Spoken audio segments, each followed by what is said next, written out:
Euskal Herrian, esperientzia kooperatiboak zenbait esparrutan, adibidez, lan esparruan edo hezkuntzan batez ere, proiekzio eta garrantzi handia baldin badu ere, etxebizitza kooperatibei dagokienez oso errealitate apala daukagu gaur egun.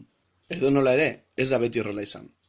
Ezagunak dira industrializazioa dela eta 60. hamarkada inguruan gurean emandako garapenen inguruan, hainbat eta hainbat herritan modu kooperatiboan egindako auzo eta etxe sailak.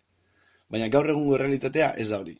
80. hamarkada arte iraun zuen etxebizitza kooperatiben indarraldi honek, baina hortik aurrera politika publikoek etxebizitza berria eta jabetza bidezko lehenetsi zuten. Eta apurka-apurka, kooperatiben errealitate ere horretara moldatzen joan zen, gasa galduz. Horren ondorioz, une honetan, kooperatiba hauen instrumentalizazioa bizi dugu. Sustapen berrietan sustatzaileek eroslei eskatzen diete sustapenera bideratutako kooperatiba osatzeko, eta modu honetan erraztu egiten zaie eraikuntzarako kreditua lortzea. Izan ere, arriskua ez baitu benetako sustatzaileak hartzen, baizik eta kooperatiba osatu duten erosleek. Aipatu ditugun printzipio kooperatiboen bihurritzen nabaria da hau. Ez dago kontrol demokratikorik, formalki horrela izan arren. Ezaugarri kooperatiboak ez baitute garrantzirik, arrazoi finantziario hutsengatik osatu da eta kooperatiba. Bestalde, etekinarekin loturarik ez duten printzipioak ere baztertu egiten dira, hala nola ingururarekiko konpromisua, eta honela zailtasun egoeran daudunentzako etxebizitza.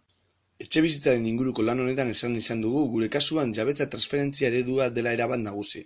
Hau da, kooperatibak banaketa horizontala egin artean irauten du, eta behin hori egin ondoren, ohiko etxebizitzak ezartzen dira.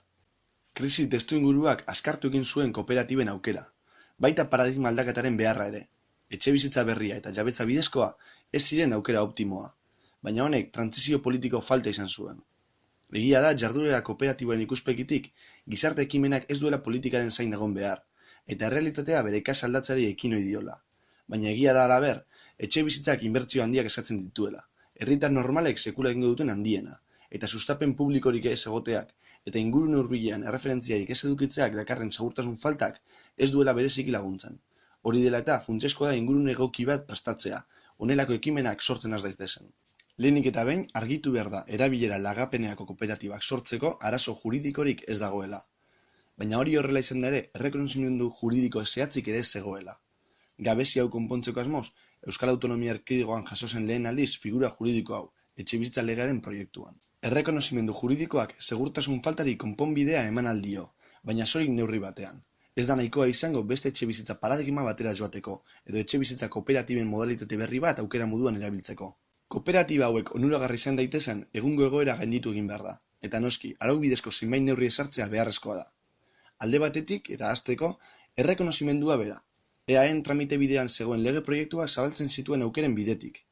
Ezaugarri azpimarragarrienak honako hauek ziren gure ustez. Kooperatiba izango zen higiezinaren jabea. Bazkideek etxebizitzak erabiltzeko eskubidea izango zuten. Hasierako ekarpena egin beharko zen, baina ekarpena itzuli egingo zen eskubide hori besterentzean. Ekarpena itzultzea elkartearen erabaki organoak ikuskatuko zuen espekulaziorik egon ez zedin. Erabilera epe amaigabea izango zen. Kanon bat ordaindu beharko zen, baina sustapen kostu amortizazio mantentze eta hobekuntza beharren arabera soilik, eta laguntza publikoen aukera aurreikusten zen. Beste alde batetik, fiskalitate neurriak ezartzea, ikusi onura publiko bat gauzatzeko direlako bitarteko publikoak erabili gabe. Elkarteen instituzionalizazioa bultzatzea, eta denboraren joanean kreditu entitate aukerak aztertzea, kreditu posibilitateak eta aurrezki posibilitateak kontutan izan da. Proiekzio soziala ematea ekimen hauei eta ekimen kooperatiboei ere. Bai lokal kooperatiboekin, baita eragitzagaitik erabilera publikoko izan behar diren zatietan eta bar.